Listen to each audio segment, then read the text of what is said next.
On the line with us is Connie Field, a filmmaker with Clarity Films. Clarity, C-L-A-R-I-T-Y, clarityfilms.org is the website. Connie.Field, spelled just the way you'd think, C-O-N-N-I-E.Field, over on Instagram.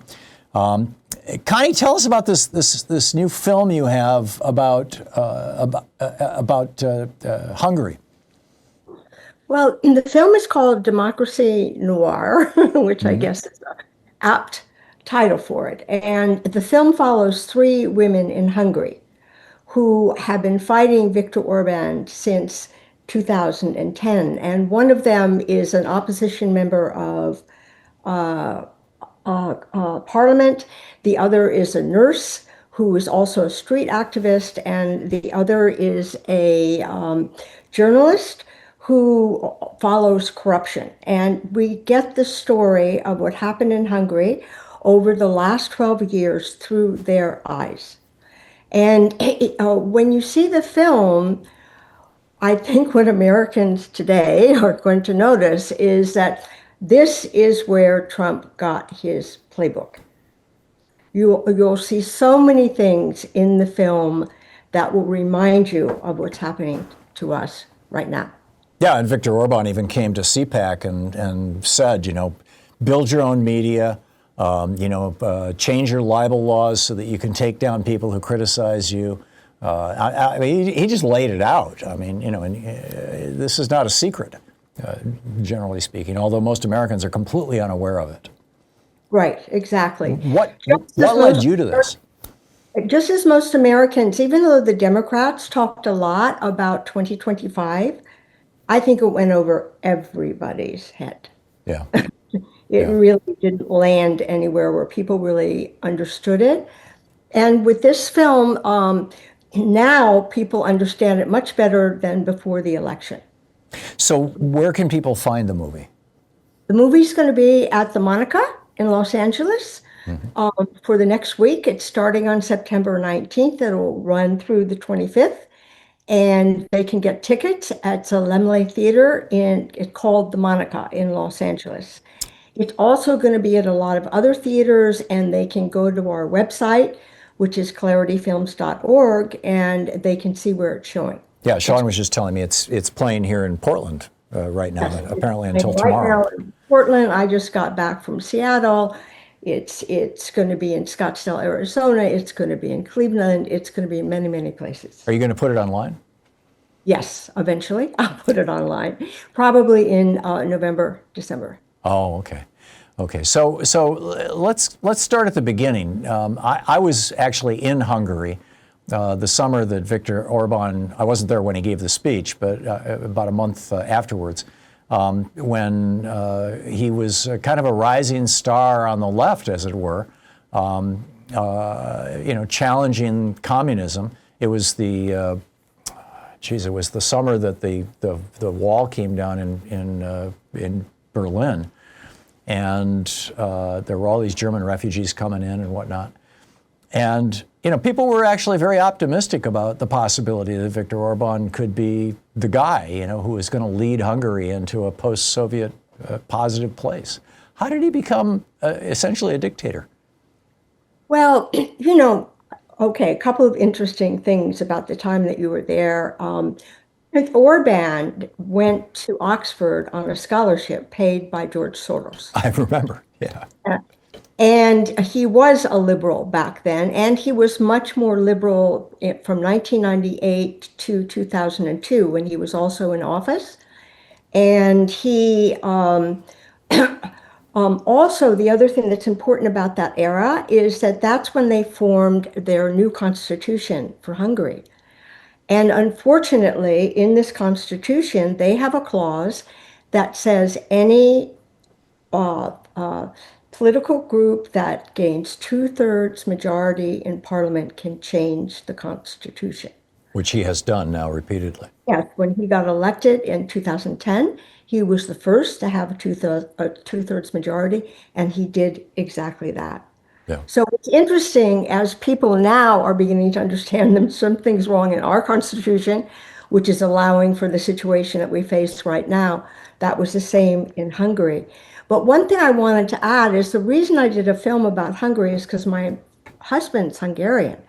And we've been going almost every year since 1990 to Hungary. So I've kind of had a front row seat. Wow. Yeah, I guess. Yeah. So you know about that era that I was talking about. I haven't been back since then, so I can't speak to modern day Hungary, but I certainly can read the news reports, and I've written a few myself about Viktor Orbán. He has essentially captured the entire judiciary. Do I have that right? Absolutely. And he has his party Fidesz controls the parliament. He has largely gerrymandered Hungary in order to guarantee his and Fidesz's victories. How does that work in Hungary? Well, that's one of the first things he did in 2011 is gerrymander it, just the way the Republicans have, and unfortunately Democrats do the same thing, but have not been as successful as Republicans in gerrymandering things in the states. The other thing he did is he did a thing called winner take all. It used to be if you got 51% of the vote, that's what you got represented, and the opposition would have its 49%. In Parliament? Yeah, in Parliament. He changed it so whoever gets 51% in that district gets the whole district. Okay, the other thing he does, he can change the election laws at will. Okay, so for instance, around Hungary, there's this diaspora of Hungarians because Hungary used to be much bigger until World War I. And so he allows all the Hungarians in the Ukraine, in Slovakia, in Romania, in Serbia, to all vote in the Hungarian elections. And they can vote by mail, and he gives them various grants and helps them out, and they all vote for Fidesz. Right, because he's Part of another diaspora in Hungary, which are young people who all went off to Europe to work. And there's about 800,000 there. If you're in England and you're working in Manchester, you have to go all the way to London to the Hungarian embassy and vote in person. And the embassy always closes by 3 o'clock that day. so the young people these people can vote. I'm sorry, finish your thought. I didn't mean to step on. And the other thing that he allows to have happen is he does like voter tourism. This he started in 2018.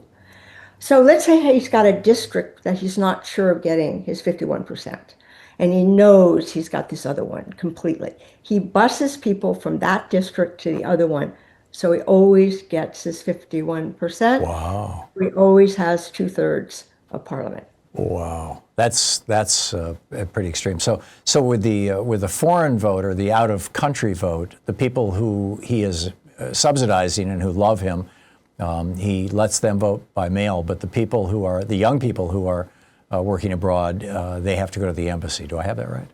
Yep, absolutely. Yeah, because they're more likely to vote against him. It's really astonishing, and he's been in power since 2010, as I recall. For this era. Yeah. He was president before that for a short time. 98 to 2002, when he lost that election, he was really depressed. Right. And so he went around the country and formed the citizens group with his party, Fidesz, figured out who his constituency could be, and he's played to that constituency. Right. In a way, it's very similar to Trump. How do you think this is going to play out? Because he's been sucking up to Putin. And he has had pro-Ukraine positions at times, but it seems like Trump's pro-Ukraine positions. In other words, all talk, no action kind of stuff. But not just with regard to Ukraine, but how is he shut down major universities. He sued most of the press in Hungary out of business, and his oligarch buddies have bought up most of the media outlets. And he basically controls that country, and can do it with an iron fist, although he has this, friendly affect. And everybody thinks of Hungary as just, another country in Europe. In fact, he sponsored CPAC over there in Budapest a couple of years ago. How do you think this is going to play out? Is the movement to overthrow him essentially going to have any success, or is Fidesz going to end when he dies? What do you see happening? We've got about 2 minutes here before we hit a hard break, Connie. Okay. It's actually looking very positive now. A couple of things, a new party formed called TISA. It's headed by a guy who left Fidesz. There's been resistance in Hungary continuously, and that's been very, very important because once Fidesz came up, a lot of people were there to join it because they've developed this culture of resistance.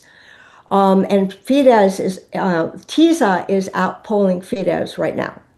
That's The second thing that happened was Orban banned Pride. But instead of people staying home on Pride Day, led by the mayor of Budapest, close to 200,000 people were in the streets. I saw the pictures. Yeah, I remember. And Orban did nothing. Yeah, yeah. So there is a party that could basically overtake it. It really is going to end up depending on how much Orban sews up the election. We're talking with Connie Field. She's a filmmaker with clarityfilms.org, CLARITY films.org. And the film is Democracy Noir. Tell us again how people can find this film. Well, it's going to open in LA on Friday at the Monica Theater, so they can go there. It's playing there for a week. It's in Cleveland. It's going to be in Scottsdale, Arizona, a number of places. I just got back from Seattle. It's in Portland, many, many places. Yeah. But in Santa Monica, at the Monica Theater starting this Friday. Cool. And I'll be there on Friday and Saturday to talk with the film. That's great. clarityfilms.org. Check it out. Connie, thanks so much for dropping by and for making this movie. Thank you, Tom. Good talking with you. Okay. Democracy Noir. We'll be right back. It's 18 minutes past the hour, just about. We'll be in a few seconds. I'll be back with you and pick up your calls on the other side of the break. Stay tuned.